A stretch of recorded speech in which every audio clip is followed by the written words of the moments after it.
And then he says what he doesn't like about the single payer annuity, you put $1 million at the end of 40 years, it's worth $1.3 million. So he's saying over that time period, it's just, you're better off in the stock market over that time period. But that's over a 40-year time period. I look at that, and if you look at the yellow, I say, well, let's just go with your 40 years. If you bought a Dollar General, and 40 years later, it's worth $16.1 million. $16.1 million.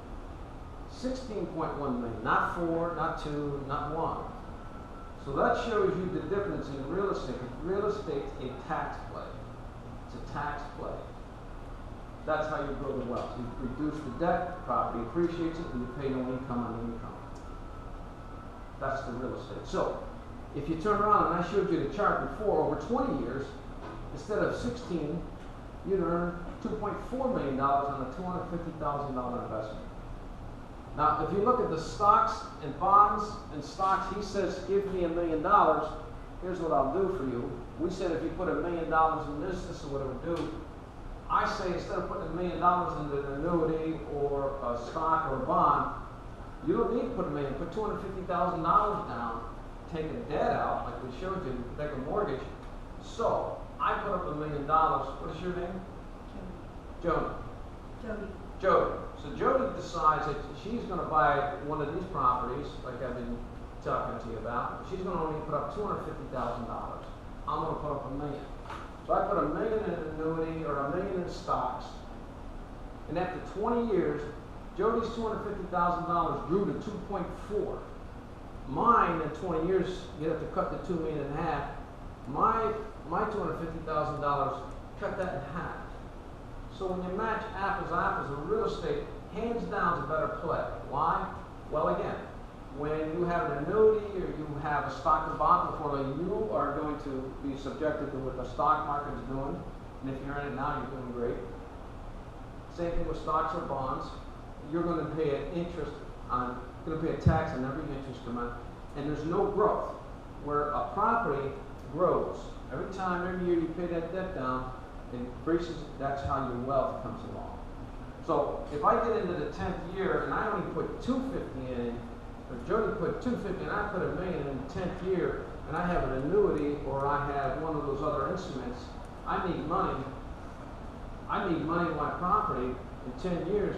I know it's predictable because I've got a tenant that's guaranteed me this rent. I know I'll get $1.2 million for it. I know that. And, as I said to you before, if I got that 10th year, 8th, or generally about the 8th year, and I needed cash, I can't get it out of the annuity, and I'm not going to sell. I'm going to restructure the debt. And I'm going to take $500,000, $600,000 in cash and pay no tax on it, and continue to let it percolate. So I'm not selling it. Once I get it, I'm not selling it. So every month, what I'm going to get is, I'm going to have to write a check to the mortgage company, or you handle that? I don't do any of that. This is your property. So I don't have to write a check for. Well, you can write a check, but when the company sends you $10,000, generally the bank that you're with, they'll take 7 or 8 out of the deposit and send you the 3. And the tenant's paying down your mortgage. You're not. No. These real estate properties, they're not building on properties generally. The time that you're looking at something like $10 or $20 million. So does that mean we're in that property with 4 or 5 other investors? No. This is a program that we say to you. We're trying to show you why we own AAA properties. We're showing you why we raise equity, put our investments in other funds we've done. Why we do this, because you can see how it gives us income and grows our wealth. This today talk is to say, you're not in the fund with anybody. This is yours. If you're thinking, hey, I'm going to go into an annuity, or maybe I've got an annuity I haven't activated yet and I put $300,000, I need to look at this. Why would I be in an annuity? I'm just starting to show you that this beats any annuity. It beats anything out there. Anything. Name me one thing you're in, this beats it. But the people don't buy these because they don't know what we know.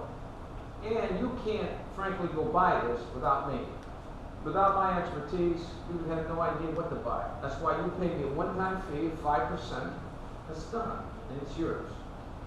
Kind of like when you sell your house at a brokerage, you go to a realtor and they charge you 6% to sell your house because they have the same thing.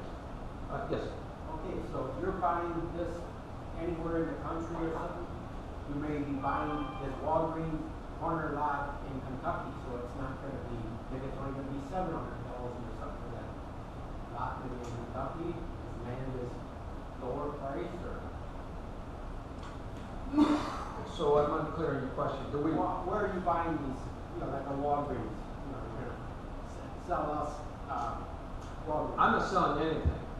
I'm going through and giving you an education and saying to you, I'm saying to you is that if you are at this point of looking at income that comes to you, and you're looking at annuity, T-bill, anything, you need to look at these. You need to look at these, and I'm going through the breakdown why and how you increase your wealth. You would pick where you want to be. Well, I would steer you away from certain states I wouldn't buy in. I wouldn't buy in California. States that we like. So by virtue of that, that's what there's certain states that do. So, but the essence of it, it's real straightforward. What you're looking for is an ACAP. ACAP property, I know what my return is. I'm looking at the type of property. It could be in Tennessee. It could be in North Carolina, state of New York, and those areas. Yes, you have a question? I actually have Three questions? Okay. The first one is, are these properties on both ends of the deal eligible for 1031 tax return exchange? Yes. Or political buying and The selling? question is it 1031, if you buy a property and you say, I need you to cooperate to sell it for 1031, you put that in a sales agreement and you can put 1031 money on the property. It's not a deterrent to making the deal? I'm sorry? It's not a deterrent? No, not at to all. selling? The sellers will agree to it. Okay. Secondly, what's the minimum investment you guys are working with? Again, this is your property. When we do our funds, which, Minimum investment that we would have to put in? right, you would be 250,000. Okay. And finally, is this eligible for IRA money? No, No. no. Our funds are. When we do a fund, we sell shares. $25,000 when you buy one share. Most people buy 4 shares. It's eligible for self-directed IRA money and 1031 money. Our, So self-directed Roth IRA or regular IRA? not if you bought this for yourself. If you came into one of our funds, which we're not advocating here today, we're just talking about educating you as to why there's a better mousetrap out there than stocks and bonds and annuities. And so this is why you would look at those types of things. So the question is, 1031 money, yes, in and out if you have a 1031 issue. The second question was, The minimum. yeah, what is the minimum? In our funds, it's a minimum 25. Here, for you to get in this, that you own the property, it's yours, nobody else, it's yours. It's around 250,000. And it's eligible for self-directed IRA? No, this is not. So you would have to take your 250 and put it in cash. It's not eligible. You cannot, if you have a self-directed IRA, you petition your fiduciary and you say, I want to take this 250 or 300 and I want to buy this property, they'll let you do that. Okay? So let's go on because we've got a couple more things to do. So what I tried to show you here is this annuities. What Fisher's saying, what he doesn't like about annuities, he would rather have you put $1 million into a 100% stock portfolio for 40 years or 70% stocks, 20% bonds. When I read that, I said, okay, why would I do that? So I would put it in, I would buy myself, if I was going to put 300,000, I would just simply buy myself one of these properties. Here, because I can't even read that. It's in there, It's like Ragu, it's in there. yeah. Okay, oh, I see what it is. So here's a chart that, this chart, I just walked you through. If you put $250,000 down, it shows you on the bottom, right? Then this chart is, if you said, hey, I like this, but Joe, I don't like you, I'm going to get a commercial broker and buy one, then that's what you should do. If you said, I like that, I'd like to have your company buy that from me, we take you from A to Z.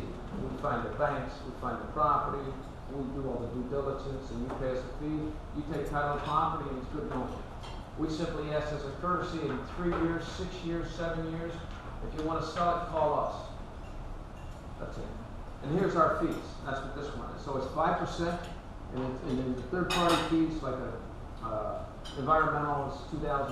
You have to get an appraisal, those types of things. That's what that is. It's a disclosure fee. So, with that said, let's take some questions and answers. Don't ask me anything political, because I'm so sad that all the commercials are done. I was kind of hoping more would play. So let's take some questions. Yes, Jody? At the end of 5 or 6 years, and I wanted to sell this, Right. and I will go to you, Yes. do you take a fee for selling? No, no. I would tell you, the first thing I would tell you to do is I would tell you to get it appraised. Because you don't want to sell it to me unless you know what the number is. I would tell you quickly what I think it's worth and what I'm willing to pay you. I would then say to you, look, get $2,000, have an appraisal, let's see what the appraisal, this way you're comfortable with it. I look at the appraisal and I say, he's lost his mind, I'm not paying that. Or I'd say to you, that's about right and I'll pay that. And then from there, if I were you, if Ford buys it, great, but I'd get an appraisal before I gave it to Ford. I call Ford and I'll get an appraisal. But if he buys it from me and it's worth appraisal, good. If not, I'm going to put it with a broker. That's what I would do if I were you. Yes? Where is it located? We are in Stuart, Florida. And how large is it? I'm sorry? How large is your corporation? How large is the corporation? As little as possible. I have done it with employees and the headaches of it. I've been in business 34 years. We have several maintenance guys on our multi-tenant property, but the new to this is Ross and Joe. Joe runs the day-to-day management. Ross does the acquisition, and I drink coffee and tell stories all day long. That's my role. Yeah. Yeah, that's exactly right. So, as I said, in the other product that we've had in the past is that we raise equity and we sell shares and then we pay 8%. It's not that we're magnanimous on it, but you can see we collect 14, and then from there, we redeem the money